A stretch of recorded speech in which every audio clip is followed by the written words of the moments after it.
How do you know that? Are you listening to polls? Well, I tell you what, I'm pretty good at this stuff, and I go around and I check. They'd like to see us win and come home. And I appreciate CNN for the first time maybe in my life. They did a poll, and everyone's saying, oh, is Trump losing MAGA? No, I'm not losing MAGA. MAGA loves what I'm doing. And CNN did a poll of MAGA voters, a big poll, very important poll, Harry. And he went on, he said, this is amazing, 100% support. He said, I've never had a 100% poll at anything before. And it's, do you support Trump, MAGA people, which is, by the way, mostly Republican. And if you look, I would say MAGA makes up a majority, like about 95% of the Republican Party, all right? So they went out, they did a poll, and CNN came back 100% support. So they support what we're doing, but they would like to see it end and come back. But remember, wars last years. We're in there for 34 days, and we've obliterated a very powerful country in 34 days. Yeah, if it were up to me, I'd like to keep the oil. I just don't think the people of the United States would really understand. 45-day ceasefire. 45-day ceasefire. Do you like that? How is it taking care of the Iranian people if you're bombing? Yeah, who are you with? Who are you with? Yes. Well, that's a radical left group of lunatics that you're with. Let me just tell you, very fair question. The Iranian people, when they don't hear bombs go off, they're upset. They want to hear bombs because they want to be free. And the only reason they're not out protesting, you know that, is because they were informed that if they protest, like the wrestler and his friends, if they protest, they will be shot immediately. And that's an edict, that's in writing. If they protest, if they go out in the streets, they will be immediately shot.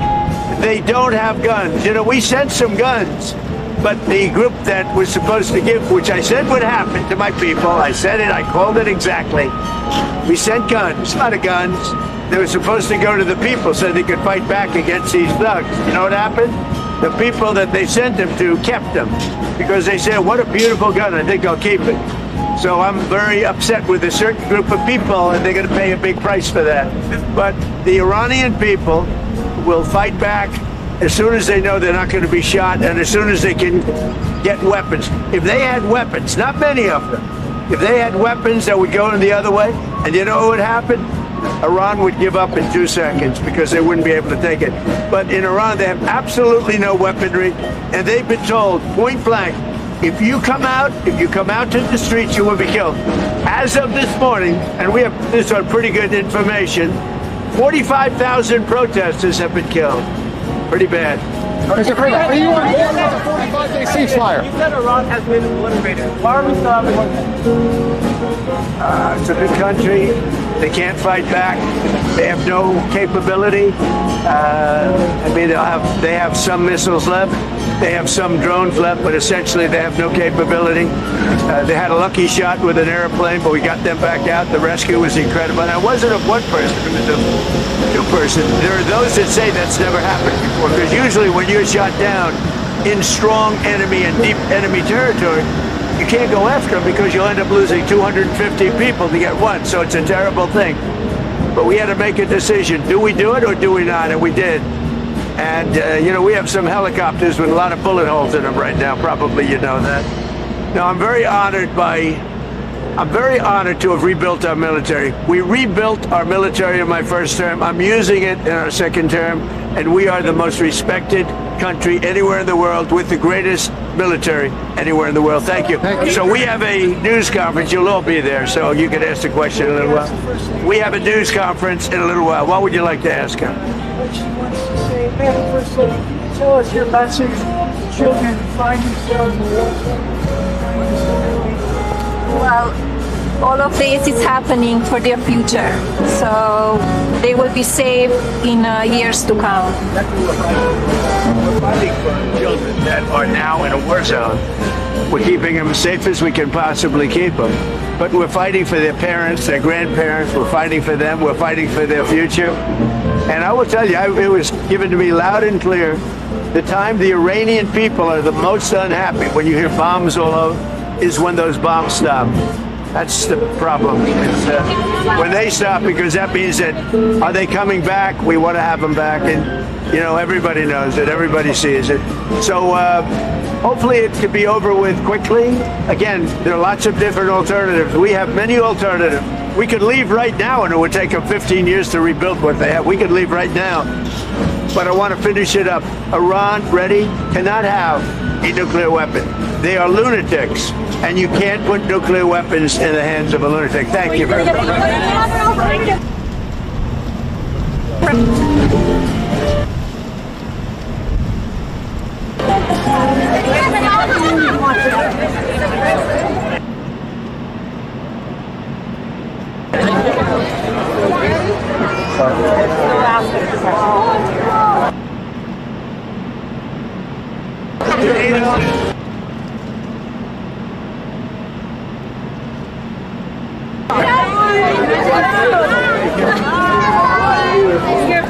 Are you egg people? Yes. Everybody's an egg person. I never saw so many egg people. It tells you it's a big industry. How did I do with the voters that do eggs? You say 100% or 90%? 100%. Did anybody in the egg industry vote for Kamala? A low IQ person. She's a low IQ person. Who's a lower IQ person, Biden or Kamala? That's close. That's probably the toughest question. That's a tough question. That's why I voted for you. No. Wait, you're blocking my daughter. Come on, daughter. Come on, Mom. Yes, Mom's very aggressive. Very. She's just an aggressive mom. Yes.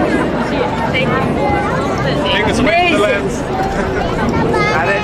Thank you, sir. Thank you. very much. Thank you. Thank you.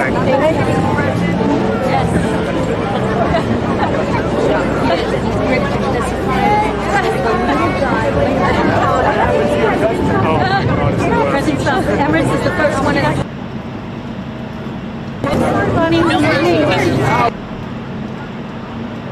Amazing. Ladies and gentlemen, we have the most powerful man in government with us today, Mr. Jameson Greer. Have you heard of him? He's right here. Come on over here. How are we doing on trade?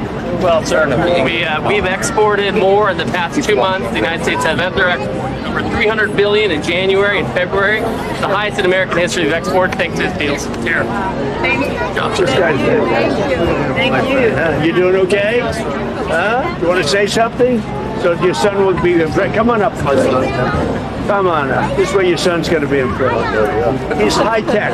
Yes, sir. He's all. Go ahead, say a couple of words. Well, the economy is doing great. The high-tech sector is amazing. AI is booming. We got so many data centers going up. It's really incredible. Are you impressed now with your father? He made a beautiful thing.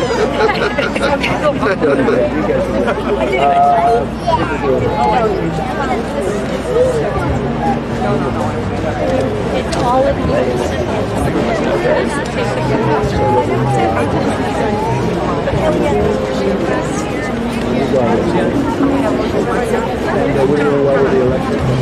Yeah. You know that? I think I'm on your schedule. These are all my kids. Come on over here, kids. You have a great dad. You'll be better than him. Come on. His name's also Jacob, so you only have to have one name.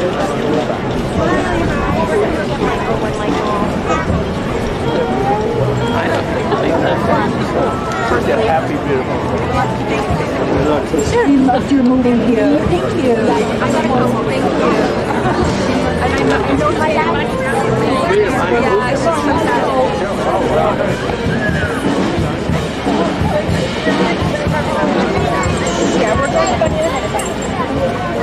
What a nice hat. Where did you get this hat? I want this hat. It's a tall egg guy back there, huh? Oh, the tall egg guy. So we're on this way. Mr. President.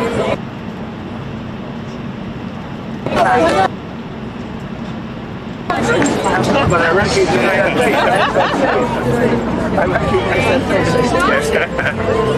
Say hi, Mr. Trump. Hi, Mr. Trump.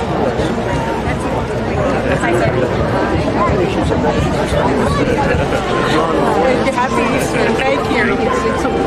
You behaving, young man?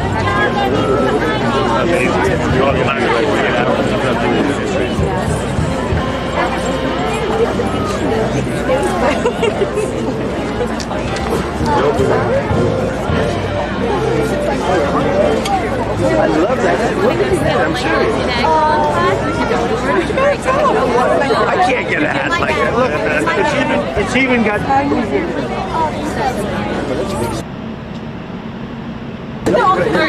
Okay.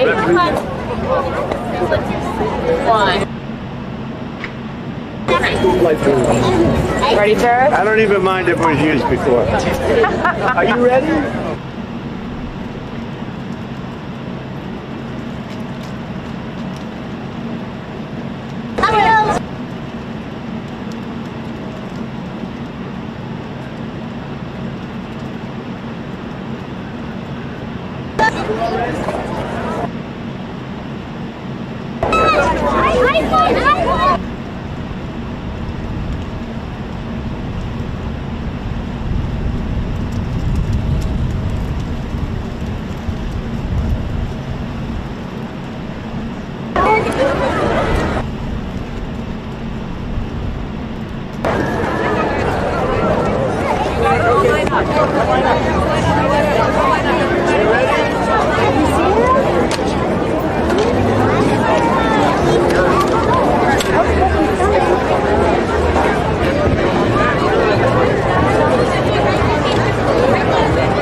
What do we have here? What's this?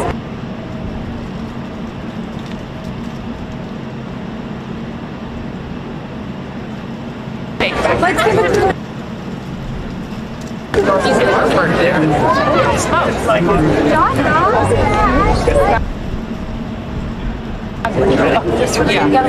yeah. Ready? Well, if they can, try to get the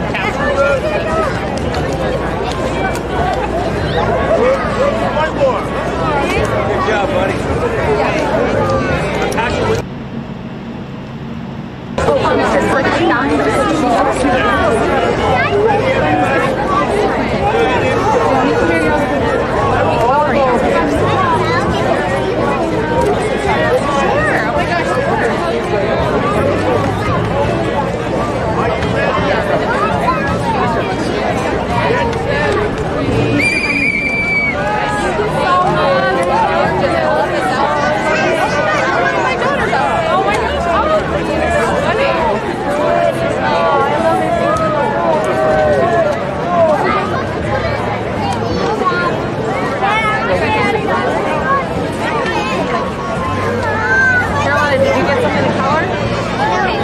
paper to color yet. Where do we get the color?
Got it.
Hey, I recognize that. You know one of them. I recognize that one right there with the shades on. Oh, you? Nice guy. Great golfer. Who is? What's your handicap? When he says great, what is great? You're going to over.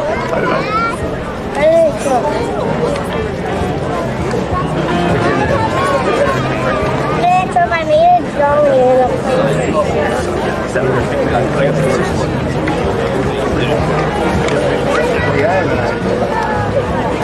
drawing. I could sign autographs. Oh, can you sign You can sell it for $25,000 on eBay. Can you sign mine? Sign mine. I'll sell it. Carolina, do you want to give Grandpa your picture? Caroline is the only one that doesn't want my autograph. Yes, no, zero. I would say Carolina has zero interest in my autograph. Oh, that's nice. I think I'm going to sign this. That way I say I drew it. Look, I drew it. Look what I did, everybody. Can you show the back?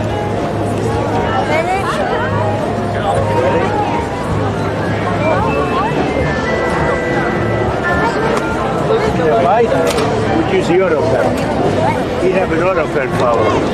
Joe Biden. He didn't sign. He was incapable of signing his name. So they'd follow him around with this big machine. You know what it was called? An auto pen. And he'd have the auto pen sign for it. He'd take the paper, hand it to his guys, sign it with an auto pen, give it back. Not too good, right? Better to sign it.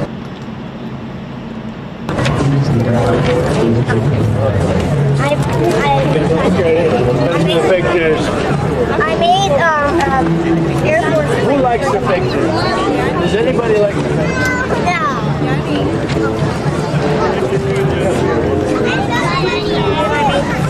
You're gonna go to work for NASA? I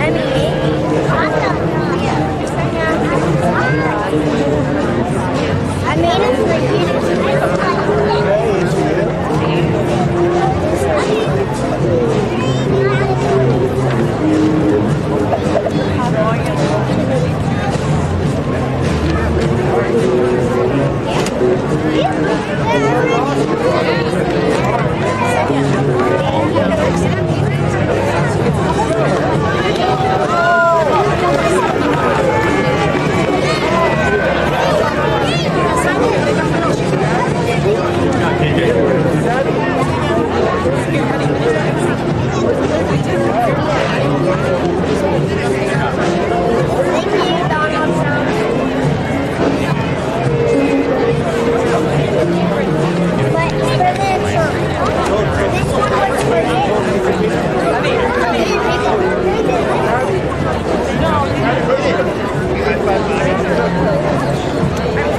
Everybody's done dead.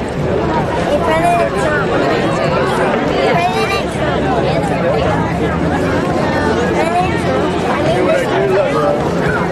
Sign it. They won't let me draw. They keep giving me things. You can still be a great artist. Hi, Tim. I'm going to use one of their pictures. I wanted you to. Very talented. You want to be an artist? Jackson. I want to be a football player. You have to grow a little bit. Not too much, right? What position do you want to play? I want to play linebacker. You got to grow. Look at this. He's a great photographer. He's our best looking photographer. I don't know if he's our best photographer. Maybe he's our best looking. Which Franklin's more important. You got another one behind you. Hi, honey. Let me have it. Wow, did you do this over yourself? That is good.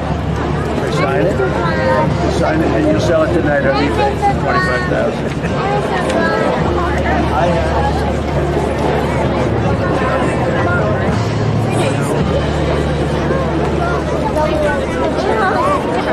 Okay. You know what that says? Right signature. Leo and Athena, do you want to Come on do over. your picture? You know what that says? Thank you, President Trump. Thank you very much. Good luck with the linebacker. But you're going to have to do a lot of working out, right? Day and night, day and night. got to become an obsession. Then you're gonna have to love hitting people. You like that? You know, standing looking at the white eyes. Too long. I got a lot of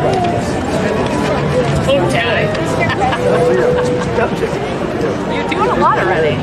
Oh, You got enough going on. you know what? It's so much fun. got a You see what we're doing? We're fixing up all. Walkway. How about you see the columns over there? We're fixing up the whole facade. Hasn't been fixed since 1799. And I see spots over there. Look. They got hit by jumping.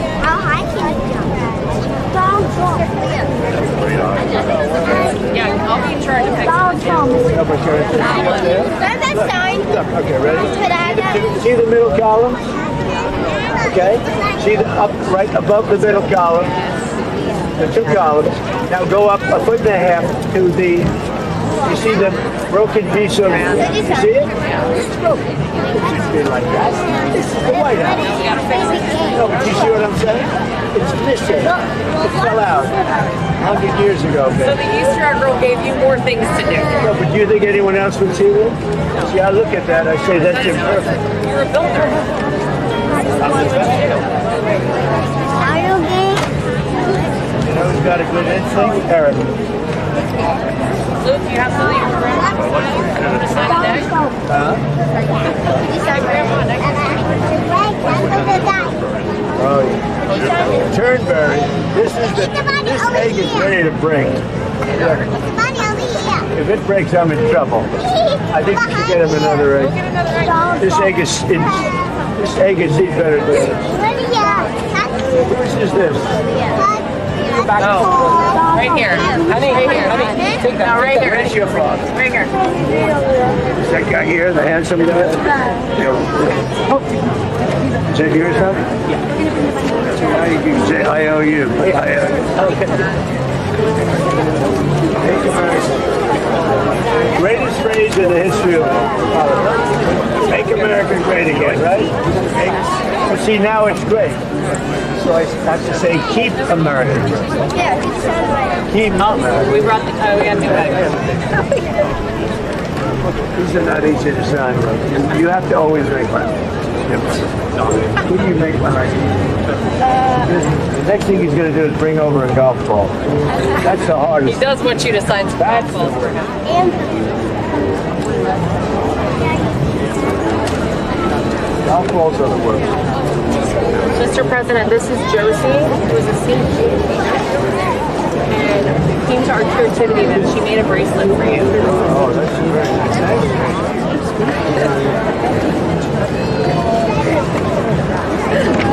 What spoon is that?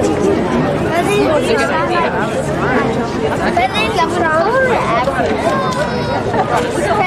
Trump. You know there's going to be Easter egg right here. You go to the news conference or what? I think we're gonna go. I don't know, if you want to come on.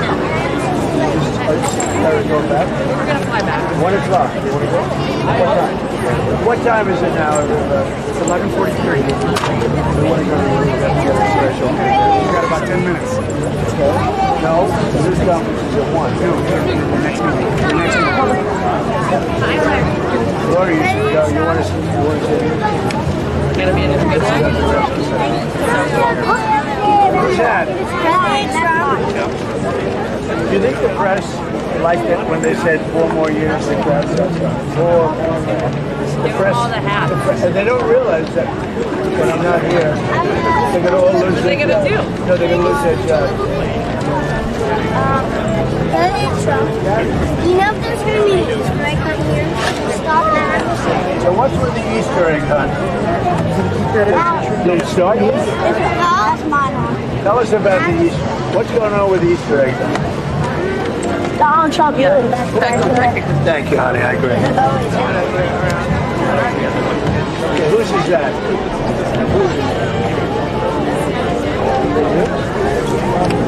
Somebody left theirs behind. They left too soon. Thank you for coming to the White House restaurant. Group B, please make your way to the exit. Thank you. All right, Luke, you better hang on to that. Let's see. See what we got. You know what we should do? We should put our track on. Hey, Michael. Why don't we put on music? Well, if they don't have it. They got the band over there.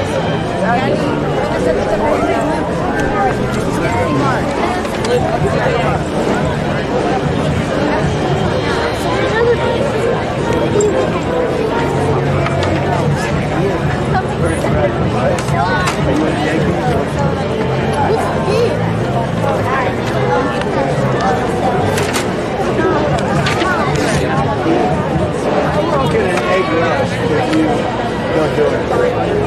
It's going to sit for 10 years. Egg glass for 10 years. If you don't open it, get an egg glass for 10 years. I don't know.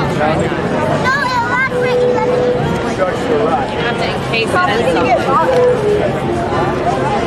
think so.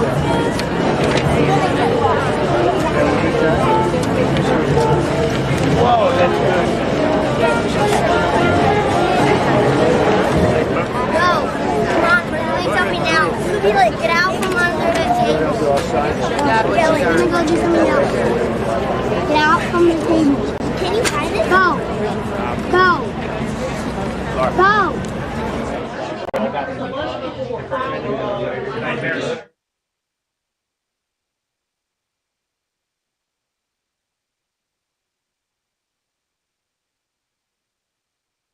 And he gave everything to the owner. He was incapable of signing, let alone running again. Yeah.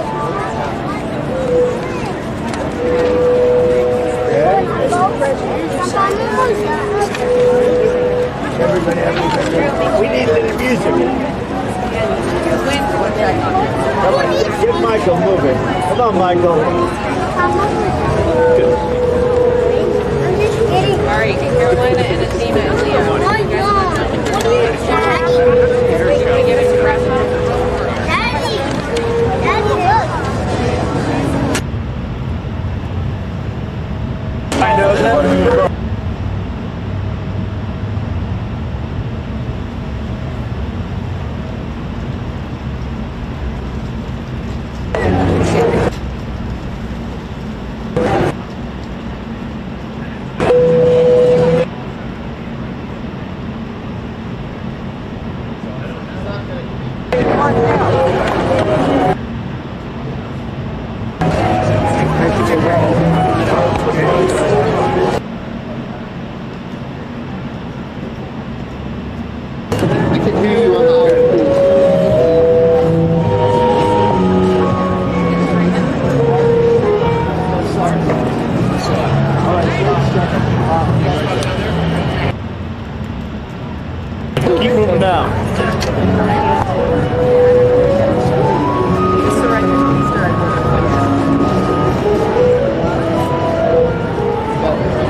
Thank you, everybody.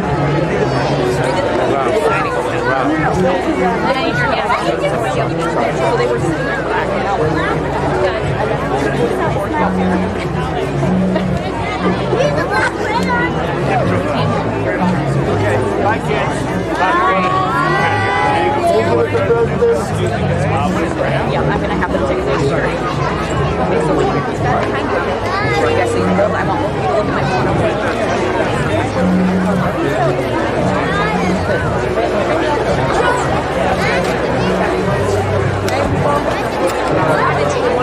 Who's going to be at the press conference? Who's not going to be? Hey, Tiffany, both of you guys coordinate. Mr. President, how would it not be a war crime to strike Iran's previous power? Because they killed 45,000 people in the last month. More than that. It could be as much as 60. They killed protesters. They're animals. And we have to stop them, and we can't let them have a nuclear weapon. Very simple. They want a nuclear weapon. They've been trying for a long time. I stopped them with the Obama horrible Iran nuclear deal. I stopped them in a lot of different ways. Got rid of Soleimani, the evil genius. He was an evil genius. We got rid of him. And then we stopped him with the B-2 bombers not so long ago. And we didn't do it. Israel and the Middle East would have been extinguished by now. What other points do you hear from? Why'd you move the deadline, sir? Why'd you move the deadline?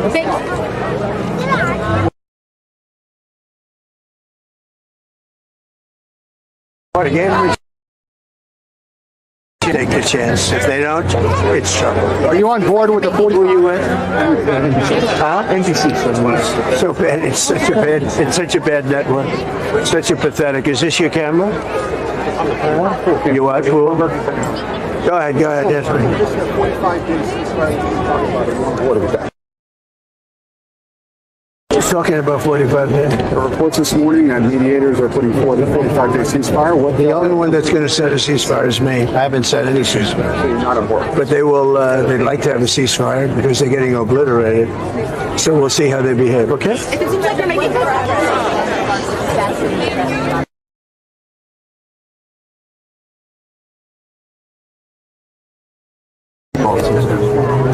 And it's amazing that we had nobody even injured. It's amazing. It never happens when pilots go down in war and you're in tough territory, Vietnam and places like Iran. Tough, they know how to fight. They're nasty. Very rarely do you go in because you're going to send 200 people in on a mission, and that mission will likely be unsuccessful, and you're going to get one person and you're going to lose 200 people. It's not amazing. Well, we have a great military. Are you scared you're going to lose it? Like the diplomatic, Could have happened. if it seems like diplomatic talks are picking up, are you willing to hold off on attacking critical? Well, I want to say, I don't even want to talk about it because I've given them chances and they haven't taken them, so I don't want to really talk about it. Yeah?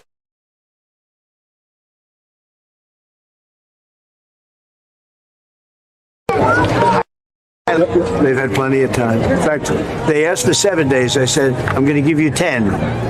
But at the end of 10, all hell's going to break out if you don't get there. Mr. President, do you expect Vice President Vance to continue?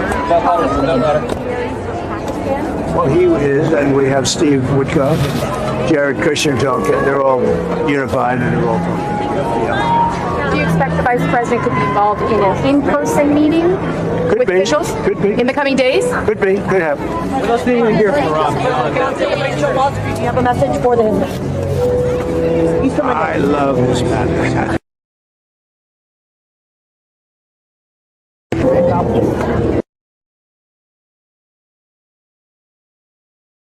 Happily married? Is this you? Is this for you? Well, we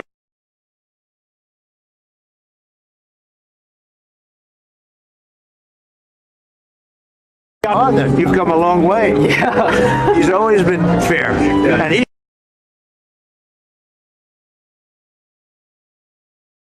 straight, but these are minor details. This is really, I will say on the other side of that coin, we got a fatherless problem in the United States.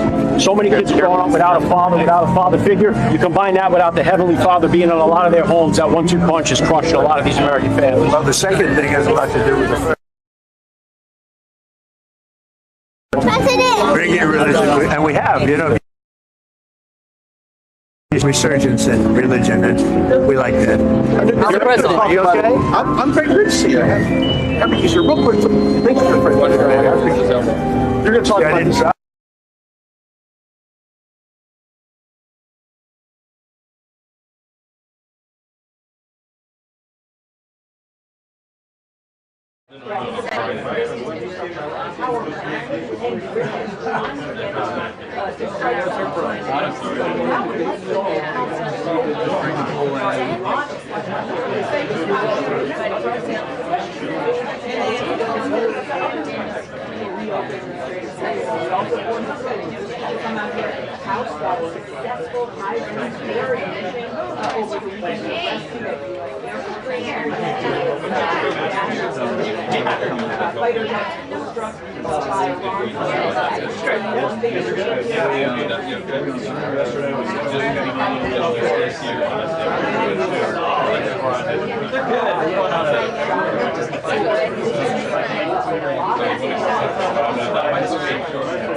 Oh, yes.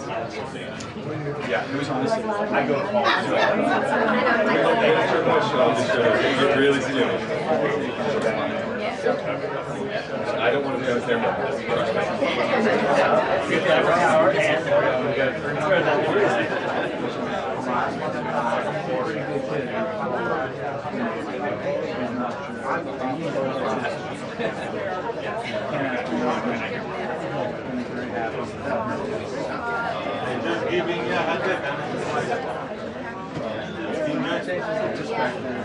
I hear a lot happening. I can hear you, but it's very faint.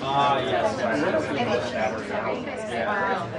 I have it turned all the way up, so you guys have went to program right.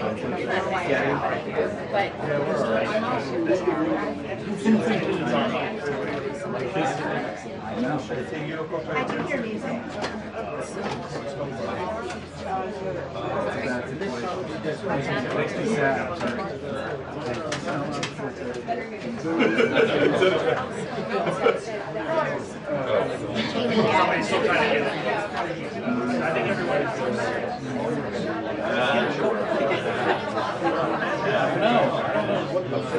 After you leave, I can get on like within 30 seconds.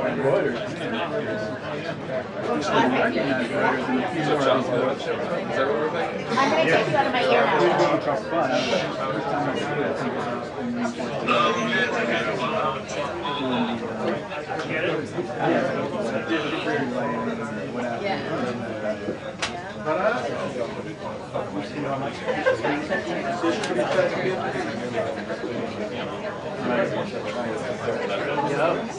I guess they did.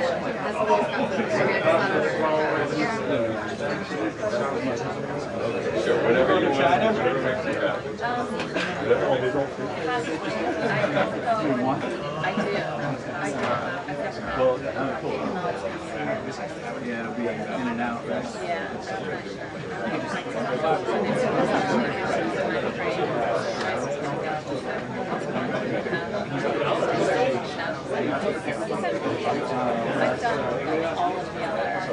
We've done it all.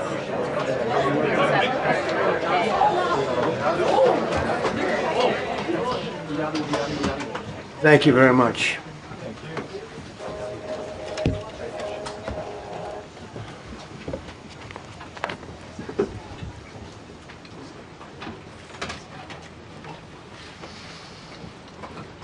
It's a great honor to be with you, and happy Easter. We had a great Easter. This is one of our better Easters, I think, in a lot of different ways. I can say militarily, it's been one of the best. So, good afternoon. We have quite a bit to discuss. We'll go into pretty good detail. And we have the people that are most involved. We'll give you exactitude. And we're here today to celebrate the success of one of the largest, most complex, most harrowing combat searches. I guess you would call it a search and rescue mission ever attempted by the military. Generally, when planes are knocked down in war, especially when you're fighting a strong group, an evil group, you can't really do this because you send in 200 men to pick up one. And it's something that's usually not attempted as much as you want to attempt. And bad things happen to that one or two. And in this case, we did two, and it might not have been attempted before, but we did. And we had great talent. We got a little luck too, I would say. And we were helped by a lot of people, a lot of great people. And it was an honor to be involved with it. It's very historic. This is a rescue that's very historic. It'll go down in the books. Late Thursday night, an American F-15 fighter jet went down deep inside enemy territory in Iran while participating in Operation Epic Fury, where we're doing unbelievably well at a level that nobody's ever seen before. The entire country can be taken out in one night, and that night might be tomorrow night. Both members of the crew ejected from the aircraft and landed alive on Iranian soil. I immediately was asked to make a decision. I ordered the U.S. Armed Forces to do whatever was necessary to bring our brave warriors back home. A risky decision, because we could have ended up with 100 dead as opposed to 1 or 2. It's a hard decision to make. But in the United States military, we leave no American behind. We don't do it. Within hours, our armed forces deployed 21 military aircraft into hostile airspace, many flying at very low altitude, being shot by bullets. You bring rifles into play when you're going that low, but there are also certain advantages. And in broad daylight over Iran for 7 hours, at times facing very, very heavy enemy fire. We have a helicopter that's got a lot of bullets in it. It's amazing. We just realized how good those weapons are. Our machines are. Nobody has the equipment that we have, and nobody has the military that we have. Not even close. We're the most powerful military anywhere in the world by far. The flight crews and warfighters aboard those aircraft took extraordinary risks to rescue their fellow service members. This first wave of search and rescue forces successfully located the pilot of the F-15, and he was extracted from enemy territory by an HH-60 Jolly Green II helicopter. Fabulous machine as our warriors faced gunfire at very close range. It's amazing that when you look at the machinery, what happened, that nobody was even injured. Meanwhile, the second crew member, a weapons system officer, highly respected colonel, had landed a significant distance away from the pilot. When you're going at those speeds, even if you go out 2 or 3 seconds later, it's miles and miles away because you're going fast. He was injured quite badly and stranded in an area teeming with terrorists from the Islamic Revolutionary Guard Corps rough group, as well as besieged militia and local authorities. Many, on top of everything else, they told the communities actually within inside of Iran, the people of Iran, they were given a tremendous incentive to find this pilot. Despite the peril, the officer followed his training and climbed into the treacherous mountain terrain and started climbing toward a higher altitude, something they were trained to do in order to evade capture. They want to always go as far away from the site of the shoot down. You want to go as far away because they all head right to that site. You want to be as far away as you can. And he was injured, and he was an amazing, amazing thing. He scaled cliff faces, bleeding rather profusely, treated his own wounds, and contacted American forces to transmit his location. They have a very sophisticated beeper-type apparatus that is on them at all times. And when they go out on these missions, they make sure they have lots of battery space and they're in good shape. And this one worked really well, amazingly, saved his life. We immediately mobilized a massive operation to retrieve him from the mountain holdout. And he kept going higher and higher. The mountain kept getting rougher and rougher and really very, very hard to find. The second rescue mission involved 155 aircraft, including 4 bombers, 64 fighters, 48 refueling tankers, 13 rescue aircraft, and more. We were bringing them all over, and a lot of it was subterfuge. We wanted to have them think he was in a different location because they had a vast military force out there. Thousands of people were looking.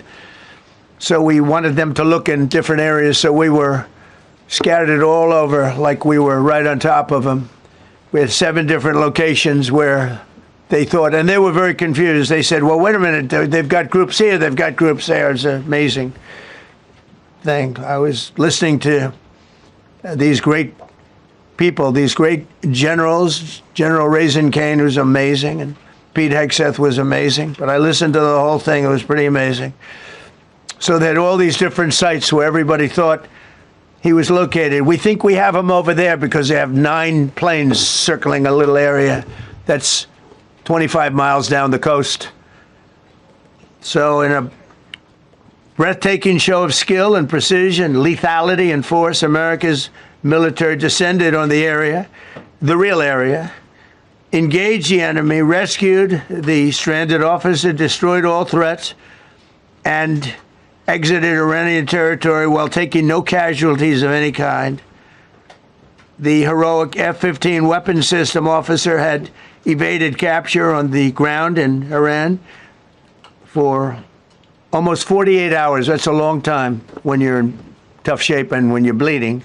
It's a long time.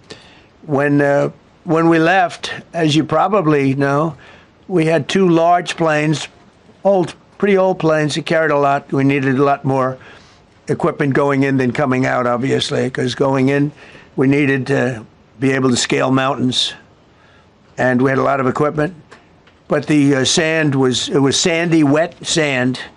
So we thought there may be a problem taking off because of the weight of the plane. And then we also had all the men jumping back onto the planes.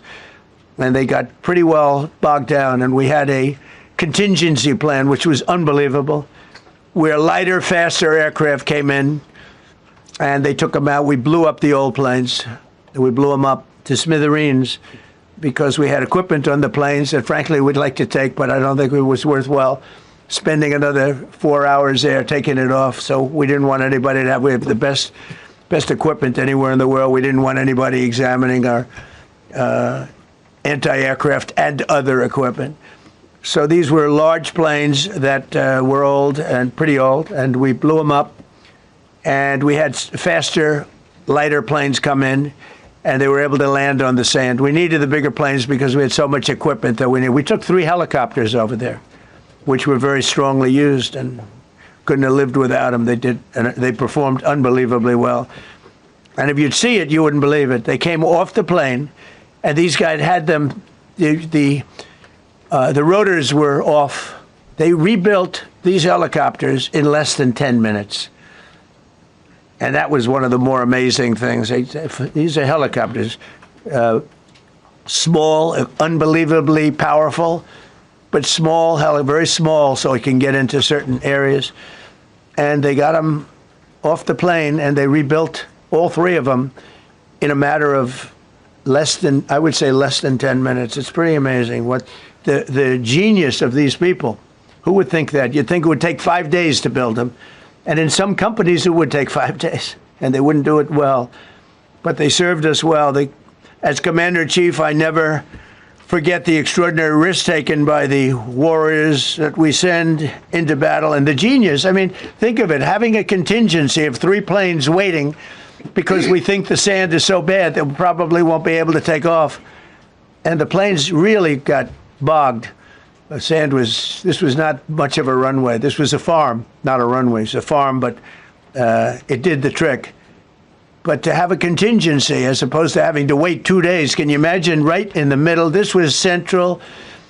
This was right, you would call it central casting if you were doing a movie for location. And probably the toughest area of Iran where we'd be sitting there. So these planes came in, those pilots came in so fast and so quick and got out of there.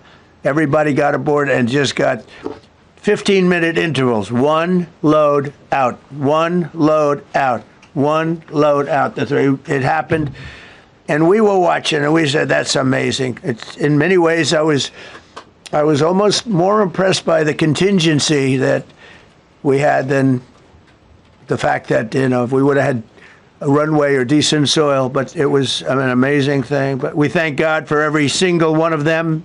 And the talent, the genius is not even talent, it's genius. It's the whole ball game, every one of them. If you look at what we did with Maduro, we went into a military compound, a massive, with thousands and thousands of soldiers, and within a matter of minutes, and he lived behind iron doors. There were steel doors, broke them down so quickly, and within almost minutes, he was in the back of these planes. It was a similar group. Incredible. We have incredibly talented people. And if the time comes, we move heaven and earth to bring them home safely. We're going to bring our people home safely. I want to thank every member of the U.S. Armed Forces involved in these historic operations. They really were historic. It's just not something that's done. And you'd understand it. Not that they don't want to do it, but when you're going into areas, when you look at these helicopters, when you look at the amount of bullets and everything else that they took, when you go into these areas, you don't come out like we came out.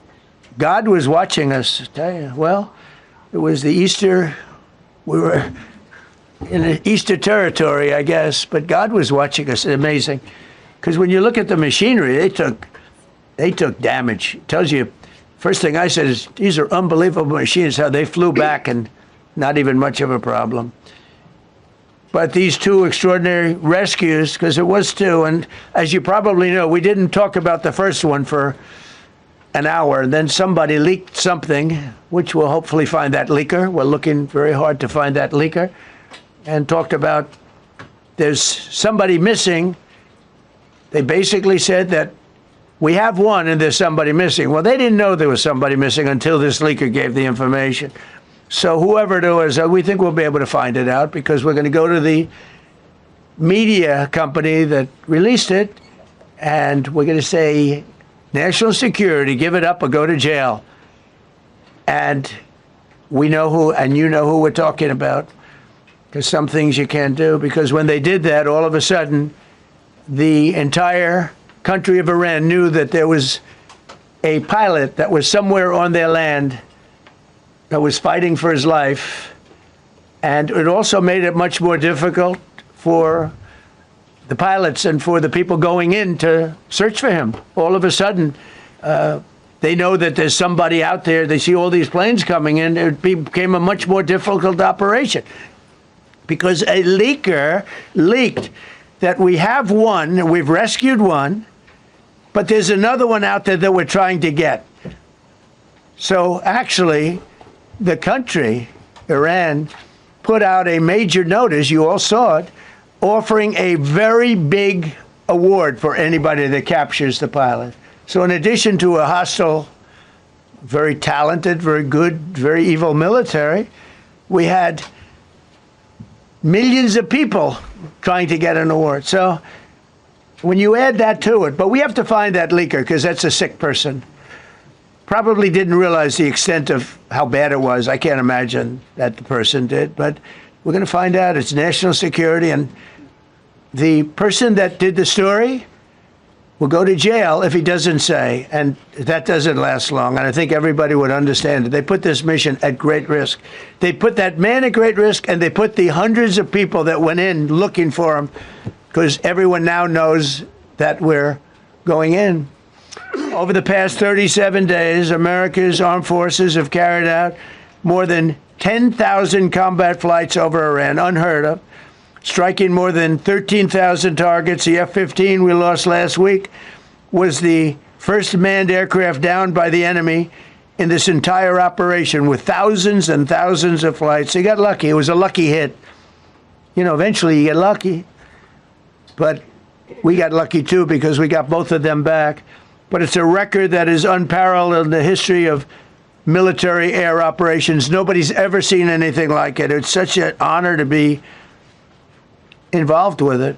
We were up late at night, and then we were waiting for those contingent planes to come in, and we said, come on, let's go, get in, because they're waiting out on this farm without a runway, with wet, crummy soil, sand, mostly sand, wet sand, and it eats planes alive. And we're waiting, and we're saying, I hope that one can land and take off.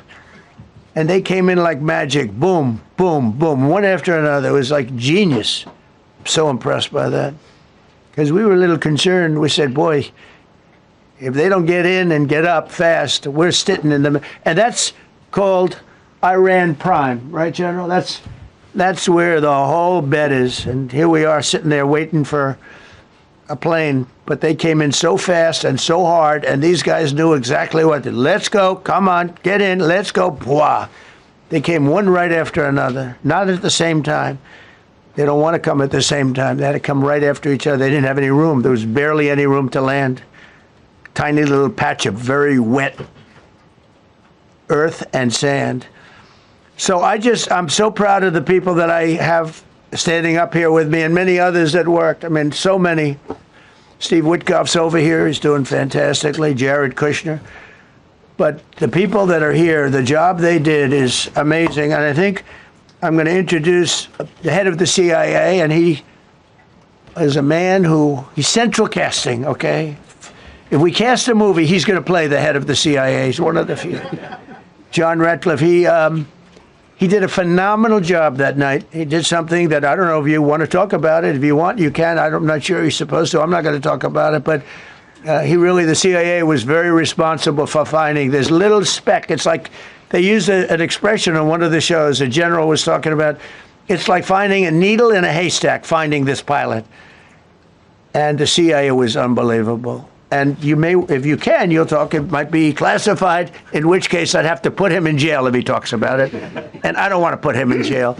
He doesn't deserve that. So, John, do you want to say a few words? Thank you. Thank you, Mr. President. It's a privilege to be here with you today to share what we can about this exceptional mission and to recognize the ingenuity and bravery of those who executed it, as well as the leadership and resolve of the president who ordered it. One thing that has been clear to me in this role is that the flawless military operations that the Department of War is known for are hostage to flawless intelligence. We saw that in the skies over Iran in Operation Midnight Hammer last summer. We witnessed it in Venezuela during Operation Absolute Resolve. We've seen it against the cartels in the Western Hemisphere, and we're seeing it every day in Operation Epic Fury, including this mission to rescue an aviator buried deep behind enemy lines. Because it is the unique tradition of the U.S. Armed Forces that we leave no man or woman behind, this was a no-fail mission. That was the spirit in which the president put us to work, and we were determined not to let him down or our airmen down. As an agency, the CIA possesses unique capabilities that only the president can deploy. Some of these capabilities fall under covert action authorities. And because covert means exactly that, I'm not going to be able to tell you everything that you want to know. At the president's direction, we deployed both human assets and exquisite technologies that no other intelligence service in the world possesses to a daunting challenge, comparable to hunting for a single grain of sand in the middle of a desert. This was also a race against the clock, as it was critical that we locate the downed aviator as quickly as possible, while at the same time keeping our enemies misdirected.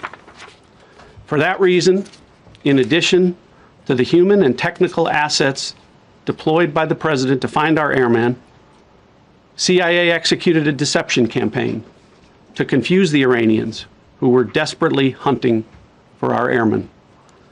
On Saturday morning, we achieved our primary objective by finding and providing confirmation that one of America's best and bravest was alive and concealed in a mountain crevice, still invisible to the enemy, but not to the CIA. That confirmation was relayed by Secretary Hegseth to the president, and the operation quickly moved to the execution phase. Following the successful exfiltration on Saturday night, our intelligence reflects that the Iranians were embarrassed and ultimately humiliated by the success of this audacious rescue mission. When the president asked me to lead the CIA, he made it clear: get back to basics, no politics, no agendas, tackle the hardest problems, and execute the toughest missions. This president is about results. And now, that's what his CIA is about too. The professionals at the agency and at the Department of War deserve immense credit for their flawless execution during this daring mission. Their skill, creativity, and courage are unmatched on the battlefield wherever they step.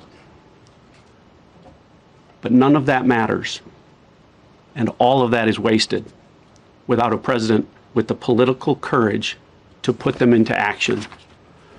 Mr. President, I've had the privilege of seeing you act with political courage in the best interest of the United States up close on a daily basis, and I'm grateful that this successful mission has given the American people a window into that as well. The Secretary and Chairman will tell you that our service members' confidence is boosted by a Commander-in-Chief who has their back the same way they have yours.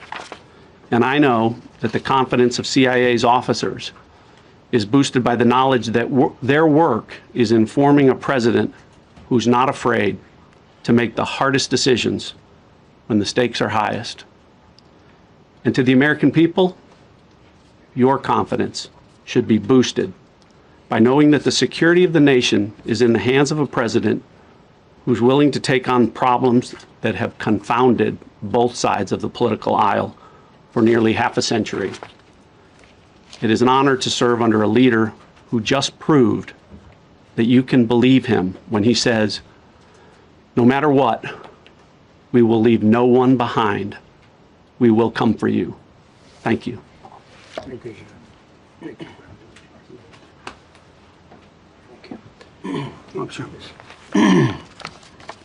Well, John, thank you for the collaboration of the CIA as well. Incredible and ongoing partnership.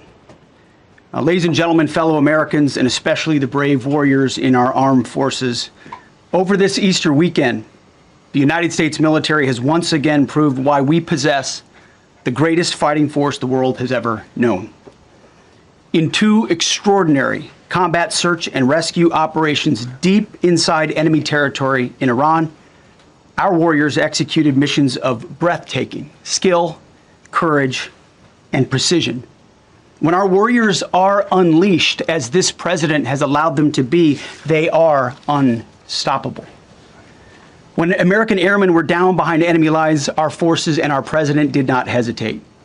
Special operators supported by elite air crews and intelligence professionals moved swiftly and decisively into treacherous mountain terrain under the constant threat of Iranian forces closing in.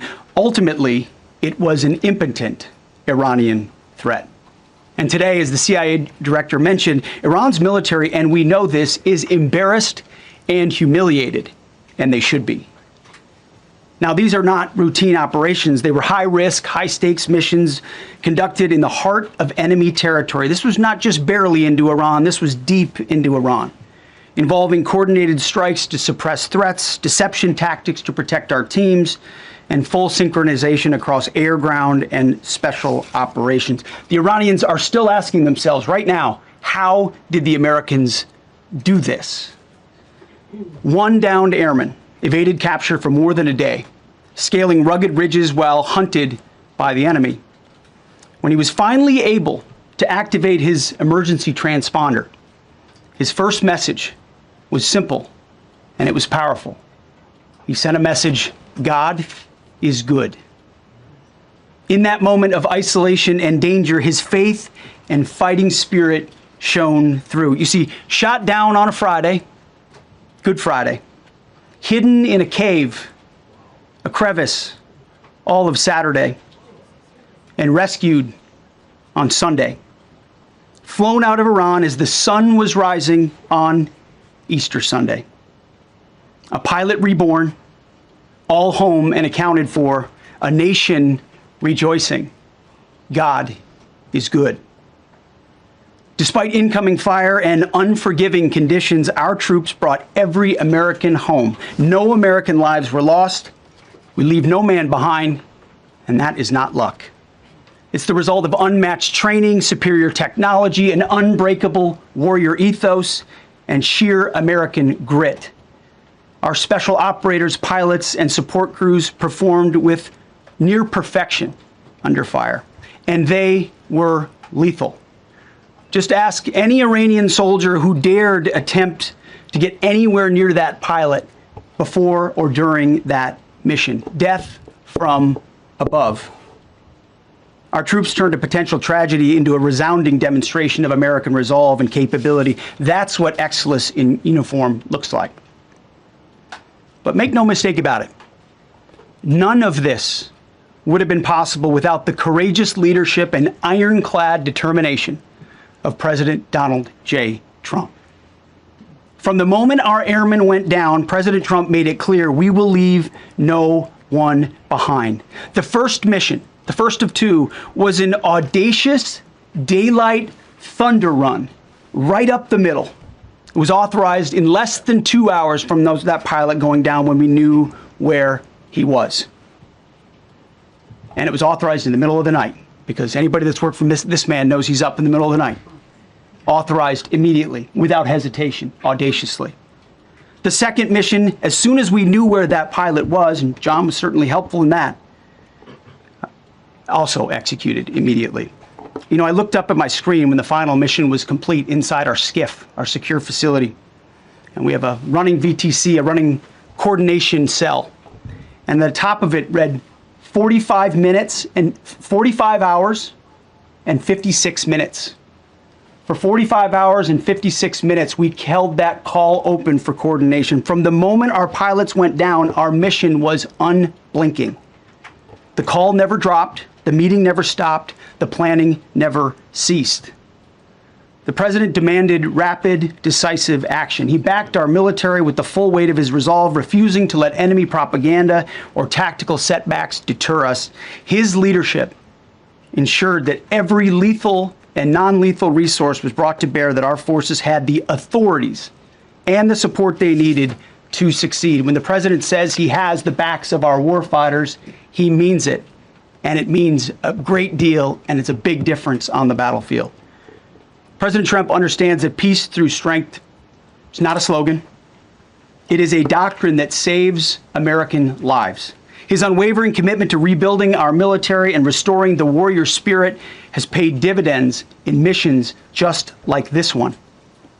Under his command, America projects power with confidence and brings our people home with victory. And that continues Today, by the way, per the president's direction, today will be the largest volume of strikes since day one of this operation. Tomorrow, even more than today. And then Iran has a choice. Choose wisely, because this president does not play around. You can ask Soleimani, you can ask Maduro, you can ask Khomeini. To those heroes who planned and executed these rescues, your nation stands in awe. I stand in awe. The chairman stands in awe. We all stand in awe of your professionalism and bravery. We serve for you. You embody the very best of America. To the rescued airmen and their families, welcome home. Your courage and endurance, the quiet declaration of faith amid the storm, inspires us all. God is good every day. And to our adversaries watching from Tehran, let this be a clear message. The United States military will go anywhere, at any time, to protect our own and complete the mission. We execute with precision. We control the skies. You see, we flew for 7 hours in daylight over Iran to get the first pilot. And we flew 7 hours in the middle of the night to get the second. And Iran did nothing about it. We fight with honor, and under President Trump's leadership, we win. So God bless our troops, God bless President Trump, and God bless the United States of America. Thank you. Well, good afternoon, everyone. Thank you, Mr. President. Thank you, Mr. Secretary. A note before I start, I know many of you want specific details in these briefings. We will share what we can, but I will retain what I must in the event that we have to go do this again sometime.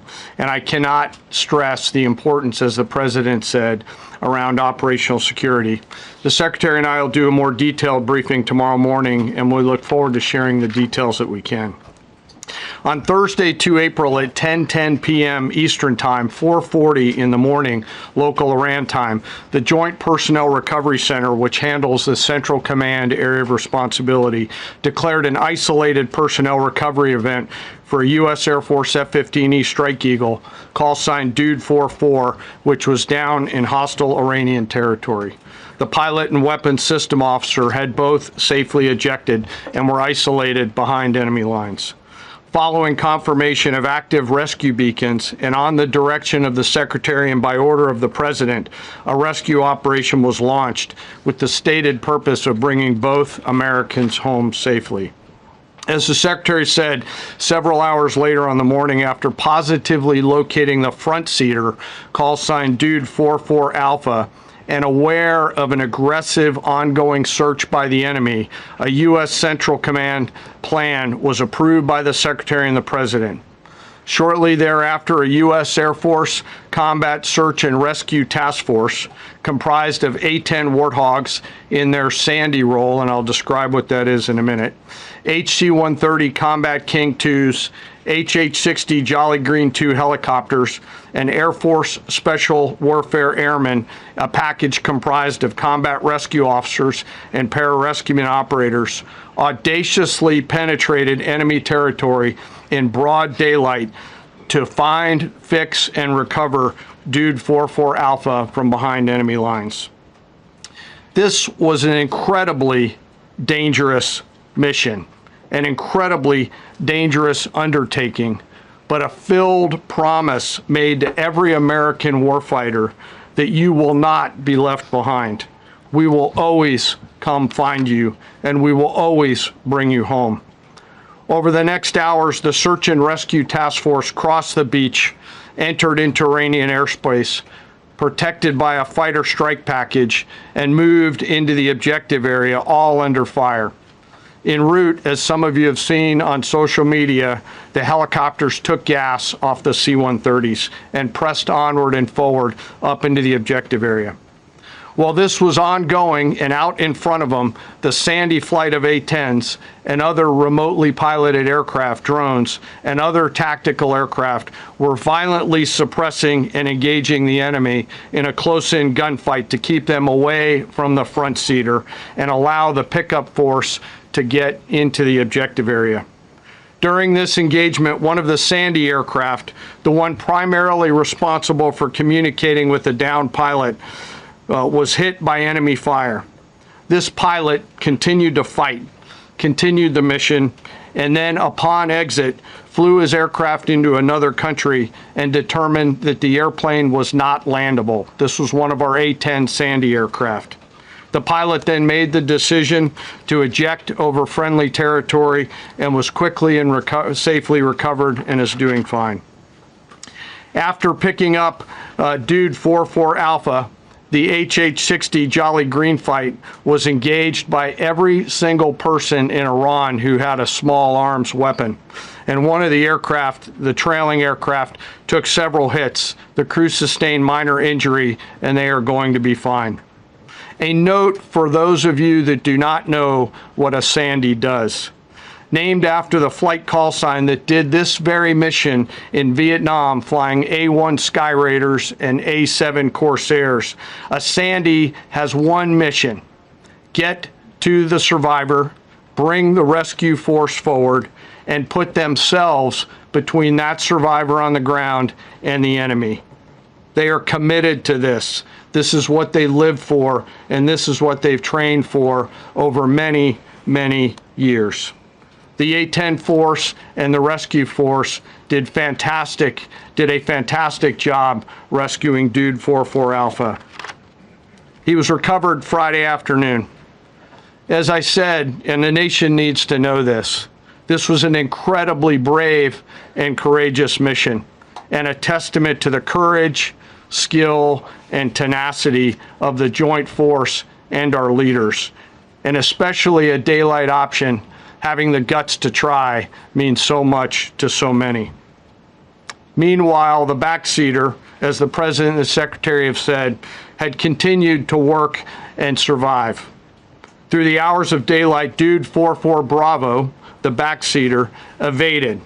Using every means available, the efforts of the United States military, the Central Intelligence Agency, and others were attempting to find and locate with precision Dude 44 Bravo, the backseater. A note on the backseater and the front seater. The single most important contributor to a successful rescue operation is the spirit of attack inside the heart of that downed aviator. Their will to survive, their will to evade, their will to recover is everything. In this case, the backseater's absolute commitment to surviving made much of our efforts possible. On Saturday, 4 April, after establishing positive communications with the backseater, we learned, as the President said, that he was injured and actively evading enemy forces. And thanks to our interagency partners, we were able to get eyes on his location and positively ID him. Throughout this entire time, the enemy force continued to search for 44 Bravo, and the joint force continued to strike them over and over and over again. Fighting off marginal weather in Iran and the enemy's search for a second time on Saturday, at the recommendation of the CENTCOM commander and at the approval of the Secretary and the President, we launched a rescue task force to recover Dude 44 Bravo. Again, this came to the President and the Secretary for approval, this time with a much larger force package based on the time that the enemy had to prepare to find 44 Bravo. Again, this force was protected by A-10 Warthogs using the Sandy call sign. And this force had one single mission: do everything they can to bring an American home. This meant having a plan, being prepared to execute that plan, and, more importantly, being prepared for multiple, simultaneous contingencies. And because of this force's professionalism, grit, and determination, fight off two enemies at the same time: the enemy searching for 44 Bravo and contingencies, which anyone who has done these types of missions knows we run into every single time. The force fought off both of those enemies incredibly well. During the period of darkness on Saturday, and as the Secretary said, into Easter Sunday and into the daylight, the force fought its way in and rescued Dude 44 Bravo. They were protected overhead by an air armada, including tactical drones, strike aircraft, and others. The force fought through multiple simultaneous contingencies, something no other nation, no other military can do, and safely returned Dude 44 Bravo, the backseater, home, and all other Americans home as well. At midnight 12 local Eastern time, Easter Sunday, more than 50 hours after the start of this operation, the Joint Personnel Recovery Center declared Dude 44 Bravo, both the front and back seater, returned to friendly territory. The courage demonstrated by both the pilot and the weapons system officer while isolated and them invading the enemy cannot be overstated. Their grit and warfighting tenacity is a direct result of the absolute trust they have in our rescue forces, their training, and their will to survive and return. They always knew that we would be ordered to go get them, and they always knew that we would be coming to get them. These two operations reflect our nation's most sacred obligation to our military service members. We leave no one behind, bless you.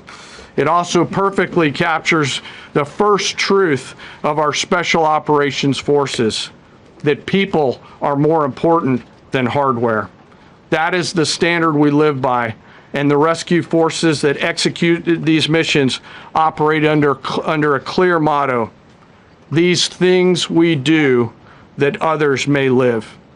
Their actions were a direct embodiment of that commitment to others, and I could not be more proud of each and every one of them today.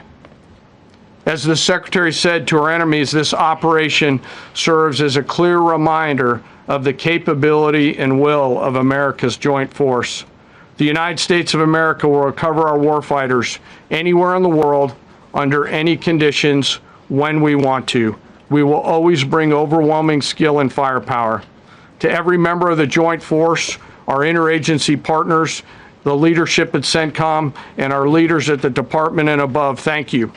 I'm proud of each and every one of you and thankful to our deployed forces and their families.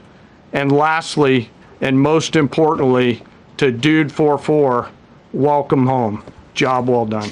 Thank you.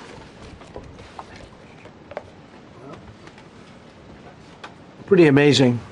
Pretty amazing.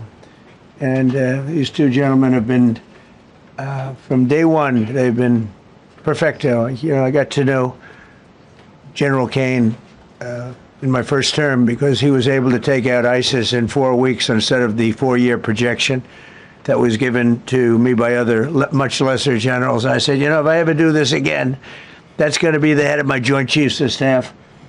And we worked it that way, didn't we? It's amazing. He took out ISIS. We defeated ISIS in 4 weeks. I was told it would take 4 years. I flew to Iraq to find out with the greatest equipment in the world, why would it take 4 years?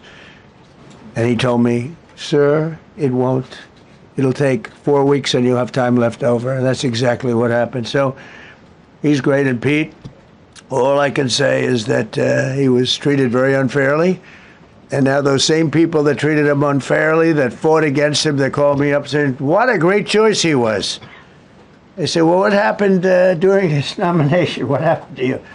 I'm telling you, people that were not for him, senators, friends of mine, sir, I don't think you're doing the right thing. Now they're calling me up. What a choice. These two guys are fantastic. And John Ratcliffe was incredible. It was actually their genius that called us from, he was 40 miles away. And he said, you know, we're seeing something moving up in the mountain. This is at night.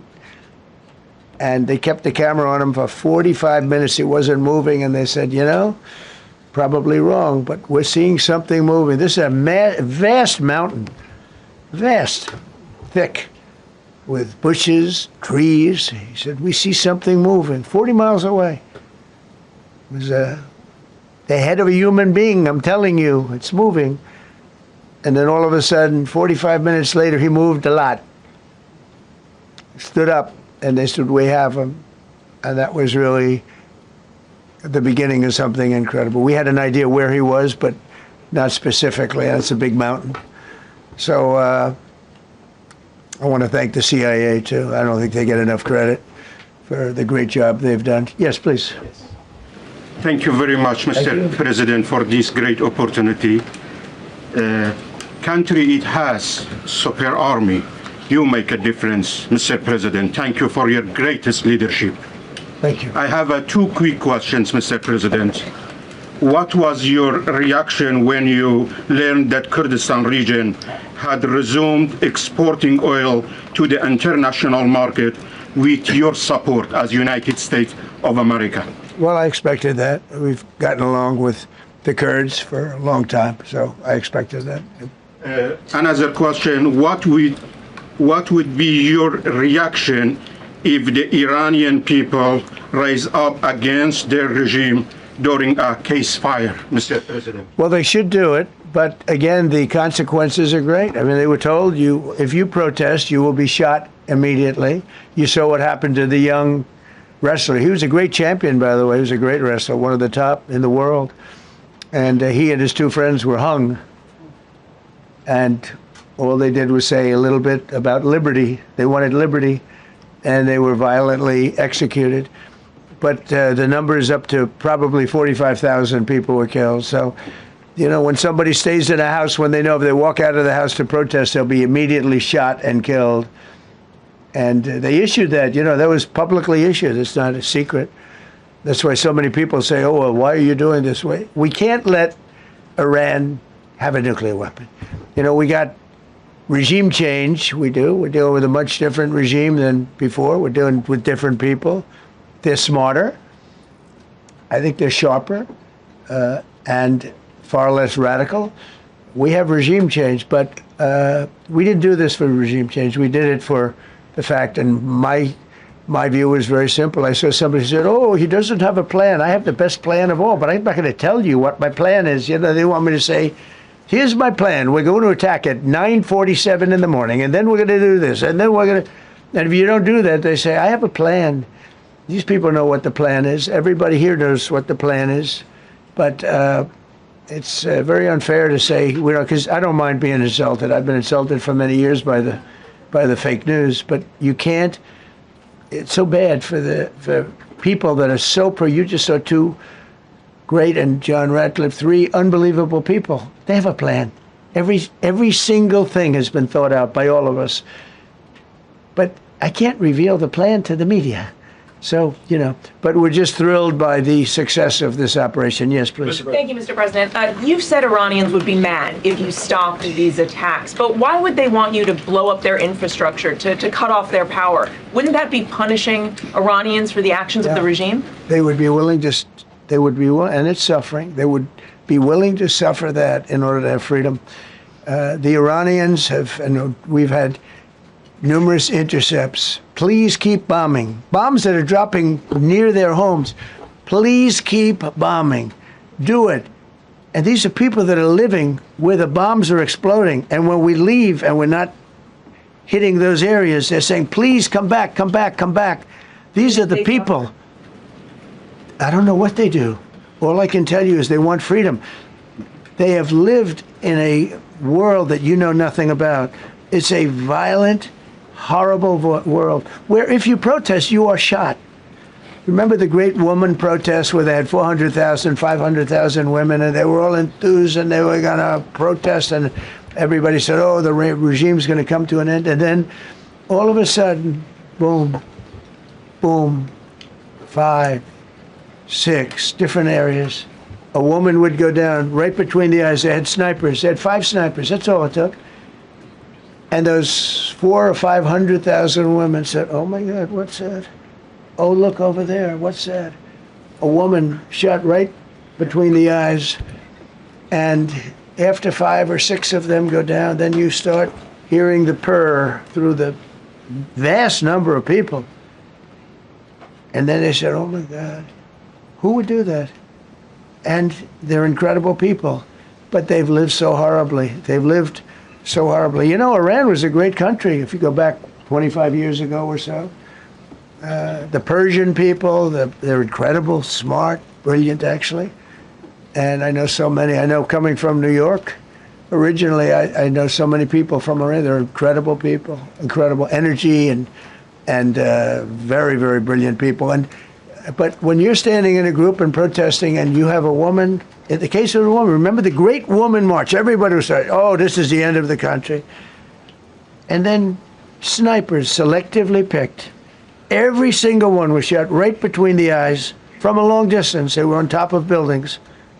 Nobody even knew where they were, where they're coming from. This wasn't like a machine gun, which is also very bad. They've done that too. They did that recently. This was snipers sitting on the top of buildings, aiming and hitting women. And when they see people go down, and all of a sudden there's a riot in the reverse direction, and they never came out again. And a lot of the news doesn't talk about that. They talk about, oh, women's rights. You want to see women's rights? You're not going to see it there. It's amazing when I see some of the stupid people like, AOC +3, all that group. They talk about, oh, freedom for Iran. They don't tell you the real facts. Women, men, gays. How about gays for Iran? They kill the gays. They throw them off buildings. So I wonder what's going on. I can only say this. They want us to keep bombing, even if it jeopardizes, because their life is in much greater danger. They want freedom for Iran, but it's very hard for them to protest. I actually tell them, I said, don't go out. I fully understand. Nobody in this room would go out. I don't think there's any, because frankly, it's not a question of bravery. We're all brave, right? You're brave, I'm brave, we're all brave. But we're also intelligent.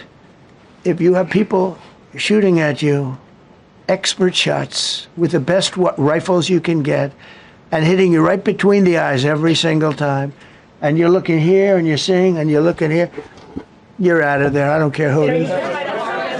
Please. Mark Meredith, Fox News. I know that. Oh, thank you. How would I know that? Go ahead. America's watching. No. Good job. Can we go back to the weekend? First off, was everyone on board with the operation, or were there people that were trying to talk you out of going through with the operation this weekend? Not everybody was on board.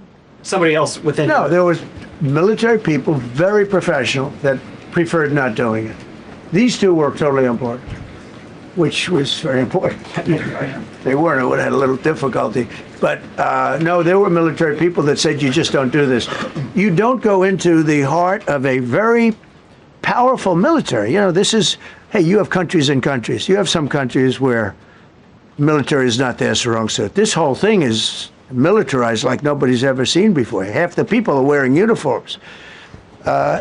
And we had people within the military. Usually it's not done. That's one of the reasons. I was surprised. Somebody said it's the only time it's ever been done. I said, that's not possible. But it is possible, because you're going into hundreds of thousands of soldiers along the path. I mean, look at some of the helicopters, how they got hit. So, yeah, there were people within the military that said it's a wise. And don't forget, how many men did you send altogether, approximately, for the operation? I'd love to keep that a secret. Okay, well, we are. But I will tell you, the number, I'll keep it a secret, but it was hundreds. And hundreds of these people, that's pretty good. Is he central casting? But hundreds of people went into this journey. Hundreds of people could have been killed. Forget about the equipment, a lot of equipment, nobody cares. Hundreds of people could have been killed. So we had people that were within the military that said this is not a wise, and I understood that, but I decided to do it. Was there a point that that you were thinking, there's too much on the line, and somebody was saying, maybe we abort this now and wait? I mean, given the resource, like the general said, it seemed like there was so much on the line here. You must have been thinking, well, this could have completely changed. So the first one, which was in many ways as dangerous as the second, I guess it gets, because we're flying over daylight. We're the best at the world at night. We have goggles that we have goggles. I've tried them. They're unbelievable. I see better with the goggles at night than I see without them during daylight. I mean, daylight today, we have a beautiful day. You see just as well with goggles. In many ways, it's enhanced. So we have the best in the world. So it's much safer for us to do it at night, whereas other people, no other country has that capability. They don't have that particular piece of equipment like we do. But when I was told, flying and in daylight, I think we flew 7 hours over Iran, and that's a long time, over unbelievably hostile territory where they have nothing but weapons. We took out their anti-aircraft, which is great. We took out their radar, which is great. We took out a lot, but they still have, what hit this one was a handheld shoulder missile, heat-seeking missile. So it's not like, they're totally whatever. And they had probably a little luck, because you got to get lucky. But they shot it, and it got sucked in right by the engine. But these guys were out of there. They were great. Their timing was great.